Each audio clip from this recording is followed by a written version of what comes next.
मंजिलें उन्हें नहीं मिलती जिनके ख्वाब बड़े होते हैं। मंजिलें तो उनको मिलती हैं जो कुछ करने की जिद पर अड़े हों। केमिस्ट्री की ऑनलाइन क्लासेज में मैं नरेश जामिल पुनः सभी बच्चों का हार्दिक अभिनंदन करता हूँ। बेटा अपन बहुलक वाला चैप्टर पढ़ रहे हैं। इससे पहले अपन ने हैलोजन व्युत्पन्न यौगिक चैप्टर 10 का अपने कंप्लीट कर लिया। काफ़ी उस पर क्वेश्चंस किए अपन ने। आई होप आप रेगुलर काम कर रहे हैं और रेगुलर काम करेंगे, इसमें कोई डाउट नहीं है, आपका कोई भी क्वेश्चन रॉन्ग नहीं होगा बोर्ड एग्जामिनेशन का, यहाँ तक कि आपके कंपटीशन का भी नहीं होगा। कुछ हद तक उनको भी अपन ने कवर किया है। देखिए बेटा, आज की वीडियो में अपन स्टार्ट करें तो उससे पहले अपन होमवर्क के क्वेश्चंस को लेते हैं। आपको पिछले वीडियो में अपन योगात्मक बहुलीकरण की प्रक्रिया पढ़ रहे हैं। क्रियाकारी पदार्थ की प्रकृति के आधार पर योगात्मक बहुलीकरण दो प्रकार से होता है, मुक्त मूलक योगात्मक बहुलीकरण और दूसरा होता है आयनिक योगात्मक बहुलीकरण। मुक्त मूलक योगात्मक बहुलीकरण में रिएक्शन इंटरमीडिएट मुक्त मूलक बनता है जिसमें एकलक अणु को अक्रिय होता है, एकलक अणु अक्रिय होता है जिसको सक्रिय करने के लिए प्रारंभिक पदार्थ इनिशिएटर काम में लेते हैं, जिसको परोक्षी अम्ल या परोक्साइड को काम में लेते हैं, जैसे आपको पीछे की वीडियो में पढ़ाया था। बेंजोइल परोक्साइड एग्जाम्पल लेते हैं प्रारंभिक पदार्थ का। इस पर क्वेश्चन आया हुआ है और आपको कल मैंने होमवर्क का क्वेश्चन भी दिया था। काफी इंपॉर्टेंट क्वेश्चन, ऐसा मिलता जुलता कंपटीशन के पेपर में भी क्वेश्चंस आते हैं। बेंजोइल परोक्साइड का प्रारंभ में प्रकाश या ताप की उपस्थिति में समांश बंध विलयन से फेनिल मुक्त मूलक बनता है जो एकलक अणु से जुड़ता है। इसी प्रकार अपन ने कल पढ़ा था परोक्साइड की जगह, बेंजोइल परोक्साइड की जगह ROOR को ले सकते हैं। RO मुक्त मूलक बनेगा समांश बंध विलयन के द्वारा, एकलक अणु से जुड़ता है और एकलक मुक्त मूलक बनता है। दूसरे पद में श्रृंखला, संचरण पद में एकलक अणु एकलक मुक्त मूलक नए एकलक अणुओं से जुड़ता हुआ और लगातार अभिक्रिया इसे संश्रित होती है, इसे श्रृंखला संचरण पद कहते हैं। और जब एकलक अणु अभिक्रिया मिश्रण में समाप्त हो जाते हैं तो बहुलक निर्माण के लिए मुक्त मूलक आपस में जुड़ते हैं, जो अपन ने पढ़ा 4 प्रकार से होता है, युग्मन, चैन ट्रांसफर, असमानुपातन और निरोधक पदार्थों के द्वारा अपन ने पढ़ा। उसके बाद में अपन ने ये पढ़ा कि मुक्त मूलक योगात्मक बहुलीकरण, आयनिक योगात्मक बहुलीकरण में विनाइल व्युत्पन्न यौगिक जो होते हैं, एक बार पुनः रिपीट कर दूं, बड़ी इंपॉर्टेंट बात है। विनाइल व्युत्पन्न जो एकलक होते हैं वो जब बहुलक का निर्माण करते हैं तो आयनिक योगात्मक बहुलीकरण की प्रक्रिया है उसके द्वारा संपन्न होता है। ये वाइनिल समूह है, इससे जुड़ा हुआ कोई समूह है, सपोज दैट अक्ष परमाणु या परमाणुओं का समूह है, अब वो इलेक्ट्रॉन आकर्षीय है, इलेक्ट्रॉन प्रतिकर्षी है, इस पर निर्भर करता है कि वो धनायनिक योगात्मक बहुलीकरण होगा या ऋणायनिक योगात्मक बहुलीकरण होगा। यदि इलेक्ट्रॉन प्रतिकर्षी है, इलेक्ट्रॉन दाता है तो धनायनिक, और इलेक्ट्रॉन आकर्षी है तो ऋणायनिक, जैसे अपन ने कल पढ़ा था। ये सारा जो 3 पदों में कंप्लीट हुआ। उसके बाद अपन आज के होमवर्क के क्वेश्चन लेते हैं। अपन को तकरीबन 2 से 3 मिनट लगी है, पीछे जो पढ़ाया गया उसको मैंने समराइज कर दिया है। होमवर्क के क्वेश्चन, नाइलॉन डबल शीट्स को प्राप्त करने के लिए प्रयुक्त एकलकों के नाम लिखिए। तो वेरी इंपॉर्टेंट और आरबीसी के बोर्ड के पेपर में आया हुआ, काफी बार कई वीडियोज में इस पर अपन ने चर्चा की। एकलक कौन कौन से होंगे? हेक्सामेथिलीन डाइअमीन व एडीपी कमल। कुछ बच्चे कमेंट्स करते हैं, बहुत ही धन्यवाद के पात्र हूं बच्चे कि तुरंत कमेंट्स करते हैं, कॉपी में तो नोट ही करते हैं, साथ साथ वो कमेंट्स भी करते हैं। इट मीन्स वो बच्चे अपने भविष्य को लेकर बहुत ही सीरियस हैं, बहुत सीरियस हो बच्चे। 101% ये ट्रू थिंक, आपको भी सीरियस रहना चाहिए। होमवर्क के क्वेश्चंस को तुरंत आप कमेंट बॉक्स में भी लिखें, इससे आपको भी एक मोटिवेशन मिलता है, अच्छा काम करने के लिए एक आपको मोटिवेशन मिलता है, अंदर से अच्छा काम करने के लिए आपको सेल्फ कॉन्फिडेंस मिलता है और आपको करना चाहिए बेटा। तो एडीपी कॉमन और हेक्सामेथिलीन डाइएमीन। दूसरा क्वेश्चन था वेरी इंपॉर्टेंट क्वेश्चन, बोर्ड में आया क्वेश्चन, उनकी प्रैक्टिस साथ साथ करवा रहा हूं। आई होप मैं जो आपसे जिस रास्ते से आपको ले जाना चाहता हूं उस गाइडेंस को आप पूरा काम में लेते हुए अपने रिजल्ट को बेटर रिजल्ट में कन्वर्ट करेंगे, बट ये होगा तभी जब आप खुद काम करेंगे। मुक्त मूलक योगज बहुलीकरण में प्रयुक्त प्रारंभिक पदार्थ की नाम, संरचना व उपयोगिता लिखी। तो इसका सॉल्यूशन क्या होगा बेटा? Benzoyl peroxide. अपने स्ट्रक्चर पीछे लिए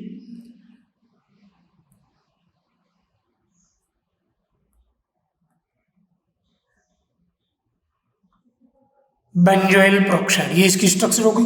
काम क्या करता है? एकल अणुओं से जुड़कर अभिक्रिया को प्रारंभ कर देता है, एकल अणुओं को सक्रिय कर देता है, बेंजोइल पेरोक्साइड। उसके बाद अपन ने इसके बाद नया क्वेश्चन लिया था, होमवर्क का क्वेश्चन, कि योगज बहुलक का एक उदाहरण दीजिए। बोर्ड में आया हुआ। कल आपको 4 क्वेश्चन होमवर्क की दिए थे, चारों ही बोर्ड में आए हुए, तभी उनके सामने लिखा हुआ आरबीसी।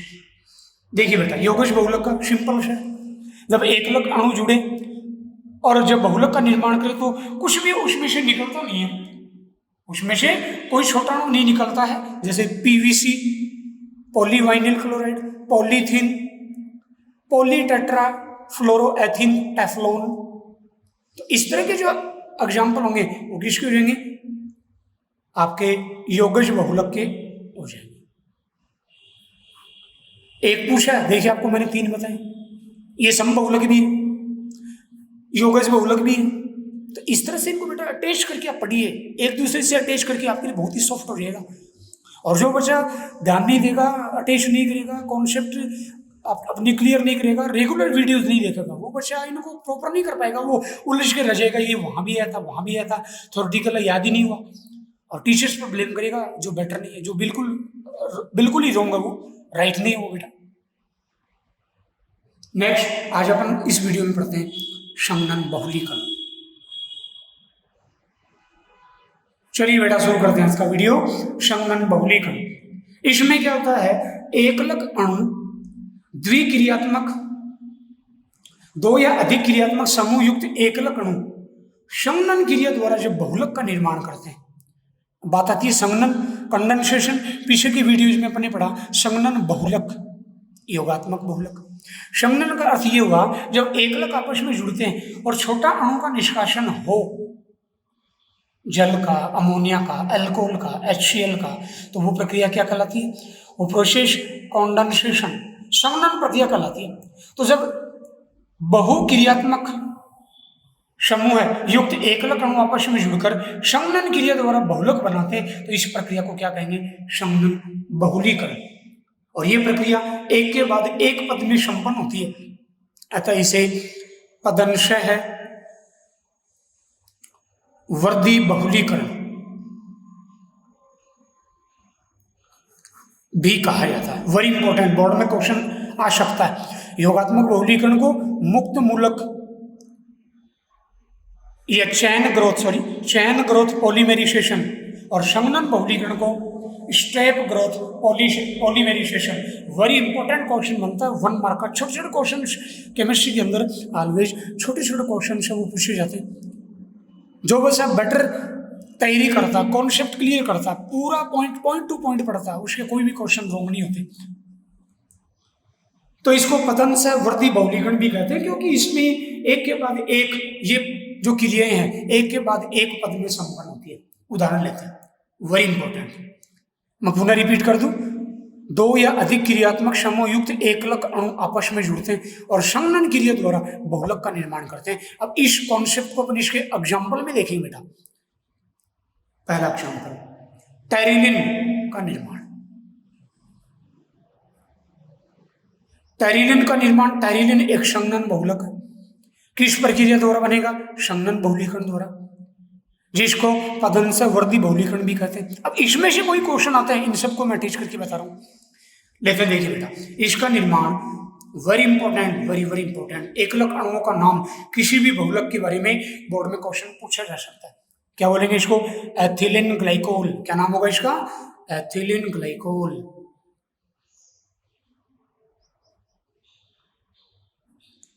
दूसरा अणु क्या होता है, एन यूनिट होगी टरफ्थैलिक अम्ल, टरफ्थैलिक अम्ल।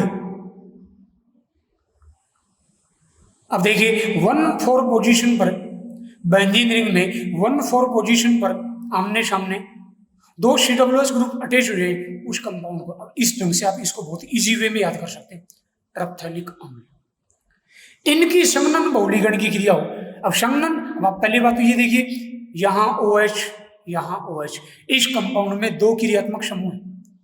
सिमिलरली टरफ्थैलिक अम्ल इस दूसरी मोनोमर यूनिट में देखिए, एक COOH और दूसरा COOH।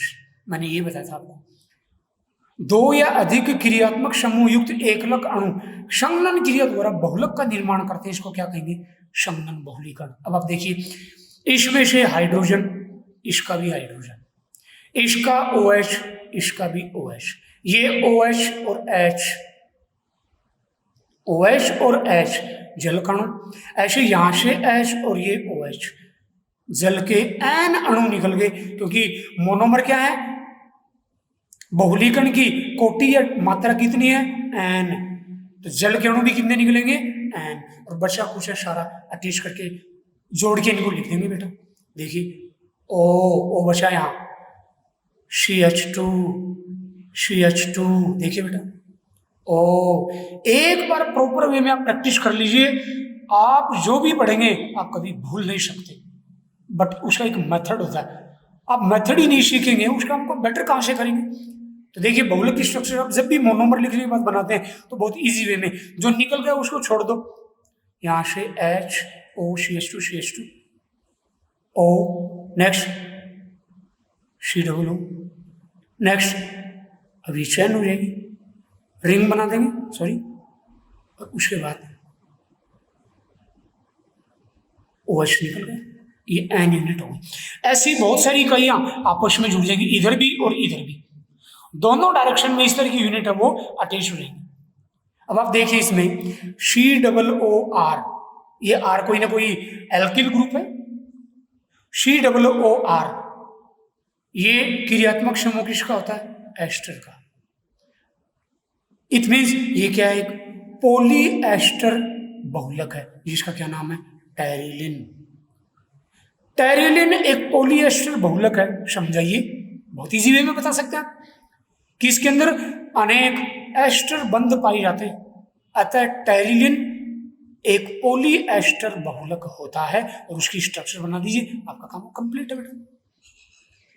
तो आप देखिए टेरिलिन संघनन बहुलीकरण की प्रक्रिया द्वारा बनता है, यहां छोटा अणु निकल रहा है एकलकों के जुड़ने पर। एकलक अणु क्या है, बहुक्रियात्मक, मतलब दो क्रियात्मक समूह युक्त हैं, यहां दो एल्कोहल और यहां दो कार्बोक्सिलिक ग्रुप प्रेजेंट। दूसरा एग्जांपल लेते हैं, एक नहीं दूसरा और एग्जांपल लेते हैं बेटा। इसमें देखिए अपन एग्जांपल लेते हैं नाइलॉन, नाइलॉन डबल सिक्स का निर्माण। अब आपको पीछे पढ़ाया गया नाइलॉन डबल सिक्स का निर्माण हेक्सामेथिलीन डाइअमीन और एडिपिक अम्ल से होता है। कल के वीडियो में आपको अंत में आपको होमवर्क का क्वेश्चन भी दिया था, वही है, तो बिल्कुल सिंपल एक ही पॉइंट को अपन बार बार पढ़ रहे हैं, तो इनकी स्ट्रक्चर इजी वे में बना देंगे। एन यूनिट, आपको पीछे की वीडियो में मैंने बताया किस तरह से इसकी स्ट्रक्चर बनाएंगे, तो उस टाइम को मैनेज करते हुए बार बार उसको रिपीट नहीं करेंगे। ये क्या हुआ, हेक्सामेथिलीन डाइअमीन, और दूसरा मोनोमर होता है इसका एडिपिक अम्ल, इसको एडिपिक अम्ल की स्ट्रक्चर बनाया अपन बेटा। दोनों मोनोमर में कार्बन परमाणु की संख्या कितनी है, 6 यहाँ 4 5 और 6। अब आप देखिए दोनों के अंदर क्रियात्मक समूह, इसमें कितने, 2 एमीन, इसमें कितने, 2 कार्बोक्सिलिक अम्ल। तो आप टेस्ट करके देखिए, पीछे आपको ये बताएगा। कंडीशन को फॉलो कीजिए, पॉइंट्स याद करना बहुत इजी होगा, रफ वर्क करना इनके ऊपर जब भी आप देखें रेगुलर। आप यहाँ से हाइड्रोजन, यहाँ से OH, ऐसे यहाँ इनकी ओर से इस एंड से H और इस मोनोमर के इस एंड से OH, जल के कितने अणु निकल जाएंगे, N मॉलिक्यूल निकल जाएंगे। और अब देखिए NH, ये बचा यहाँ, CH2 6 होल 6 NH, NH के बाद CO है, CH2 whole 4 C double bond O। अब आप देखिए बेटा, मैंने जैसे यहाँ बताया एस्टर क्रियात्मक समूह, वैसे यहाँ देखिए ये कौन सा है, एमाइड बंध है। कौन सा बंध है, amide. It means nylon double 6 एक पोली एमाइड बहुलक होता है, नाइलॉन डबल 6। यदि कोई बच्चा इस तरह के समूह को पहचान करता है, यौगिकों के फॉर्मूले आता है, नामकरण कर लेता है और रेगुलर प्रैक्टिस करता है, ऑर्गेनिक केमिस्ट्री की बात करें अपन, जहां तक रफ वर्क करें, फर्स्ट में भी करना होता है, कॉपी पेन लेके प्रैक्टिस करनी होगी साइंस सब्जेक्ट में, तो वो बच्चा बहुत बेटर कर सकता है। आपके सीनियर स्टूडेंट जो भी गए हैं यहाँ से और स्कूलों से, उन्होंने भी जिनके बढ़िया नंबर है, उन्होंने भी ऐसे प्रैक्टिस की है कॉपी और पेन के द्वारा, आप भी करेंगे। तो नाइलॉन डबल 6 भी क्या हुआ, एक संघनन बहुलक हुआ, जो किस प्रक्रिया द्वारा बनता है, संघनन बहुलीकरण की प्रक्रिया द्वारा बनता है। उसके बाद बेटा अपन क्वेश्चंस की प्रैक्टिस करते हैं, होमवर्क के क्वेश्चन लेते हैं। क्वेश्चन देखिए, श्रृंखलावर्ती बहुलक निर्माण की क्रियाविधि कौन सी होती है? बहुत ही इंपॉर्टेंट क्वेश्चन। श्रृंखलावर्ती बहुलक निर्माण की क्रियाविधि कौन सी होती है? इसके दो बहुलकों के उदाहरण दीजिए। बहुत ही अच्छा क्वेश्चन, होमवर्क का क्वेश्चन। नेक्स्ट क्वेश्चन लेते हैं, सांख्यिक, ये भी होमवर्क का क्वेश्चन, थ्योरेटिकल चैप्टर बट इसकी भी कॉन्सेप्ट है, अटैच करके पढ़ोगे बहुत ईजी रहेगा। सांख्यिक श्रृंखला बहुलक व रेशेदार बहुलकों के दो दो उदाहरण दीजिए। Very important question. पूरे चैप्टर में बहुलक, एकलक, बहुलक कौन सी प्रक्रिया द्वारा बनता है, बहुलक का नाम, परिभाषा, उदाहरण, एकलक, बहुलक की संरचना, एकलकों की संरचना, पूरे चैप्टर में यही चल रहा है। इन पर आपको काम करना, इसी ढंग की प्रैक्टिस करवा रहा हूँ आपसे। कुछ क्वेश्चन मैं बता रहा हूँ, कुछ क्वेश्चन आपसे सॉल्व करवा रहा हूँ होमवर्क। आप रेगुलर इंटरेस्ट लेकर पूरे वीडियोज देखिए। नेक्स्ट क्वेश्चन लेते हैं होमवर्क का। क्रियात्मक समूह के आधार पर नाइलॉन डबल 6 किस प्रकार का बहुलक है? Very very important question board के लिए। क्रियात्मक समूह के आधार पर नाइलॉन डबल 6 किस प्रकार का बहुलक है, आपको करना। नेक्स्ट क्वेश्चन प्रैक्टिस कर रहे हैं, मैं करवा रहा हूं। हाइड्रोक्विनोन मुक्त मूलक बहुलीकरण में कहां काम आता है? हाइड्रोक्विनोन मुक्त मूलक बहुलीकरण में कहां काम आता है? बेटा मैं फटाफट इसीलिए लिखता हूं, देखते नहीं आप, जो भी लिखता हूं फटाफट राइट कर देता हूं, बोथ मीडियम में। मैंने काफी दिनों से पढ़ा रहा हूं बच्चों के लिए प्रैक्टिस, बच्चों के लिए रिवीजन का भी टाइम मैनेज करके रखता हूं, जिससे बच्चों को रिवीजन भी करवाया जाए। रिवीजन बेटर होता है तो बच्चों का रिजल्ट बहुत बेटर आता है। तो हाइड्रोक्विनोन पॉइंट पे आते हैं। हाइड्रोक्विनोन मुक्त मूलक बहुलीकरण में कहां काम आता है? वेरी सिंपल, अपन ने पीछे पढ़ा है पीछे की वीडियोज में कि मुक्त मूलक बहुलीकरण में श्रृंखला का समापन, सॉल्यूशन लेते हैं। मुक्त मूलक बहुलीकरण में श्रृंखला का समापन निरोधक इनहिबिटर्स के द्वारा करवाते हैं। उसमें अपन ने एग्जांपल पढ़े थे, हाइड्रोक्विनोन, नाइट्रोबेनिन, डाइनाइट्रोबेनिन। ये क्या करते हैं? श्रृंखला का समापन करने के लिए प्रयुक्त किए जाते हैं। तो उत्तर क्या होगा? मुक्त मूलक बहुलीकरण की प्रक्रिया में श्रृंखला का समापन करने के लिए हाइड्रोक्विनोन जो निरोधक पदार्थ है उसको काम में लिया जाता है। ये आपके होमवर्क के क्वेश्चन और एक क्वेश्चन मैंने प्रैक्टिस का आपको यहां करवा दिया। उसके बाद बेटा अपन नेक्स्ट पॉइंट पढ़ते हैं आज का, सह बहुलीकरण।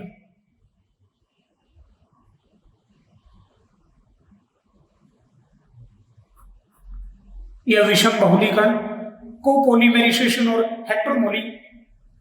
हेट्रोपोलीमराइजेशन वह प्रक्रिया जिसमें दो या अधिक भिन्न एकलक इकाइयां परस्पर जुड़कर बहुलक का निर्माण करती है। पीछे अपन ने पढ़ा सह बहुलक, सम बहुलक, जिन पर बोर्ड के पेपर में 2016 में क्वेश्चन आए हुए, कंपटीशन में काफी क्वेश्चन आते हैं।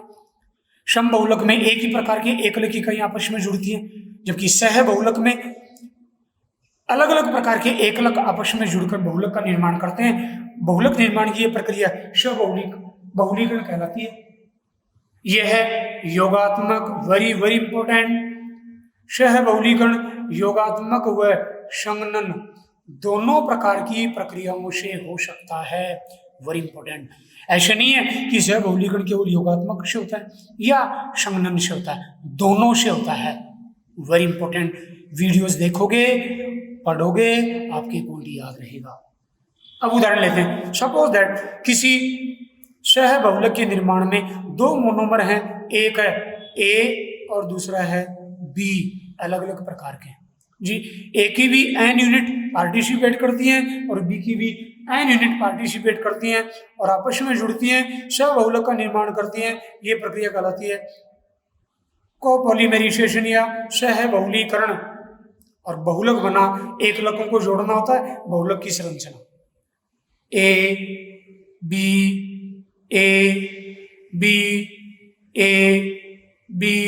एटसेट्रा, या इस तरह से शो कर सकते हैं ए बी ए एटसेट्रा। ये क्या बन गया? सहबहुलक बन गया। अब बेटा इंपॉर्टेंट बात यहां मेरे को, मैं आपको एक इंपॉर्टेंट बात बताने जा रहा हूं। किसी बहुलक की संरचना देकर सीबीएसई के पेपर्स में आते हैं। किसी बहुलक की संरचना देकर आपसे उसके एकलक पूछे जा सकते हैं। जैसे मैंने आपसे ये क्वेश्चन करवाया नाइलॉन डबल सिक्स का, ये संरचना बोर्ड में पेपर में दे दें और आपसे पूछे इसके एकलक बताओ, नाम नहीं दे। निम्न बहुलक की एकलक इकाइयों की संरचना, एकलक इकाइयों के नाम लिखिए। आपको सिर्फ क्वेश्चन में संरचना दें तो आपको पता होना चाहिए ये पॉलीएमाइड बहुलक है, नाइलॉन डबल सिक्स है, जिसका निर्माण हेक्सामेथिलीन डाइएमीन और एडीपी कमल से होता है। तो उत्तर में मोनोमर के नाम लिखने हैं। मैं ये कहना चाह रहा हूं कि इस तरह से किसी बहुलक का संरचना देकर आपसे एकलक के नाम पूछे जाए तो इसके लिए भी आप तैयार रहना, केवल रट्टे ही नहीं लगाना। ऐसे ही मैंने ये बनाया। तो एकलक क्या होंगे? A and B. कॉम्पिटिशन में आ सकते हैं। क्लियर? अब अपन इसके उदाहरण लेते हैं। अपने सिलेबस में केमिकली एग्जाम्पल लेते हैं इसके। जैसे पहला एग्जाम्पल अपन ले स्टाइरिन ब्यूटाडाई इन रबर, जिसका शॉर्ट फॉर्म होता है SBR, स्टाइरिन ब्यूटाडाई इन रबर। इसका निर्माण योगात्मक बहुलीकरण से होता है, योगात्मक बहुलीकरण से होता है। अब अपने एक ऐसा एग्जाम्पल लेते हैं जिसका निर्माण संगनन बहुलीकरण से होता है। अभी अपन ने पढ़ा नाइलॉन डबल सिक्स, इसका निर्माण संगनन बहुलीकरण से होता है। Very important. कहीं किसी भी तरह का कोई क्वेश्चन इनके आसपास का आप कर सकते हैं। तो सहबहुलीकरण की प्रक्रिया योगात्मक और संगनन दोनों प्रकार की प्रक्रिया से होती है। योगात्मक का स्टाइरिन ब्यूटाडाई इन रबर, आगे पढ़ेंगे अपन इसकी स्ट्रक्चर, एकलक वगैरह सब पढ़ेंगे अपन आगे डिटेल से पुनः। नाइलॉन डबल सिक्स संगनन सहबहुलीकरण की प्रक्रिया द्वारा बनता है। फिर अपन लेते हैं सहबहुलकों के प्रकार। सहबहुलकों के प्रकार देखिए बेटा, इसके चार प्रकार। एक होता है कर्म रहित सहबहुलक, दूसरा होता है एकांतरित सहबहुलक, थर्ड होता है खंड बहुलक सहबहुलक, और फोर्थ होता है आपका कलम सहबहुलक। थ्योरेटिकल चीजों में पहले वर्गीकरण में सबके नाम पर याद किया करो। मैंने आपको पीछे भी करवाया, इसी वे में करवाया। देखिए बेटा, कर्म रहित नाम से स्पष्ट है, ऐसा सहबहुलक जिसमें एकलक इकाइयां किसी भी क्रम में नहीं जुड़ी रहती, अनियमित रूप से जुड़ी रहती है। फॉर एग्जाम्पल ए व बी वाला अपन एग्जाम्पल लें कि एकलक जुड़ रहे हैं, A B B B B A B, कोई क्रम नहीं इनका जुड़ने का, तो वो कहलाएगा कर्म रहित सहबहुलक। नाम से स्पष्ट, बहुत इजी वे में याद हो जाएंगे। एक बार दो बार पढ़ लेंगे ना अच्छे से, आप एग्जाम में इनको देखते बिल्कुल राइट कर देंगे। अगला एकांतरित, नाम से स्पष्ट है, ऐसा सहबहुलक जिसमें एकलक इकाइयां परस्पर एकांतर क्रम में नियमित रूप से जुड़ती है, कॉन्टिन्यूसली रिपीटेशन होती है उनकी। इनको कैसे दर्शाते हैं? ए बी एंड सॉन, एकांतरित सह बहुलक को अपन ऐसे दर्शा सकते हैं, माना एकलक ए व बी है, भिन्न भिन्न होंगे, सह बहुलक में भिन्न भिन्न होते हैं। नेक्स्ट है खंड बहुलक, नाम से स्पष्ट है, ऐसा सह बहुलक जिसमें पहले एक प्रकार के एकलक जुड़ते हैं और उसी वर्ग में दूसरे प्रकार के एकलक इकाइयां आपस में जुड़ती है, और ये प्रक्रिया आगे तक चलती रहती है। जैसे मैं एग्जांपल ले रहा हूं, इनको दर्शाएं अपन, ए पहले एक प्रकार की जुड़ गई, फिर दूसरे प्रकार की, बी बी बी बी, फिर दोबारा नियमित रूप से जुड़ती जाएंगी। इसी तरह से 5 शो कर देंगे, 5 5 10 है, आप 4 शो कर सकते हैं, कोई रटना नहीं है इसको। क्या हो गया? खंड सह बहुलक। और लास्ट है कलम सह बहुलक, ऐसा सह बहुलक जिसमें नाम से स्पष्ट सेगमेंट बनेंगे, इसके अंदर कलम बनेगी। ऐसा सह बहुलक जिसमें एक प्रकार के एकलक इकाइयां जुड़कर एक श्रृंखला बनाते हैं, शयन बनाते हैं, जिससे दूसरे एकलक इकाइयां शाखा के रूप में जुड़ते हैं, कलम सह बहुलक कहलाते, ग्राफ्ट को पॉलीमर कहलाते। जैसे मैं इसको यहां ऐसे शो कर रहा हूं, ए आप कितने भी दर्शा सकते हैं। एक प्रकार की एकलक इकाइयां जुड़कर एक श्रृंखला बनाते हैं, चैन, और दूसरे प्रकार के जो एकलक इकाइयां उससे क्या होती हैं, चैन के रूप में जुड़ी रहती है, जिसे मैंने चैन जोड़ दिया। ये क्या हुआ? कलम सह बहुलक कहलाएगा। आई होप बेटा आपको ये वीडियो बहुत अच्छा लगा हुआ। अपने ज्यादा से ज्यादा दोस्तों के साथ, किसी भी जगह का, दूसरी जगह के बच्चों के साथ भी आप इनको शेयर करें, उनको भी तो पता चले। आप एक अच्छी टीम के द्वारा, आप एक अच्छे मार्गदर्शन के द्वारा आप पढ़ रहे हैं। रेगुलर पढ़िए बेटा, आपका आने वाला समय आपका होगा। तभी तो नरेश जांगिड़ आपसे पुनः जाते वक्त कह रहा है, कर दिखाओ कुछ ऐसा कि सभी बनना चाहिए आप जैसा। जय हिंद, जय भारत।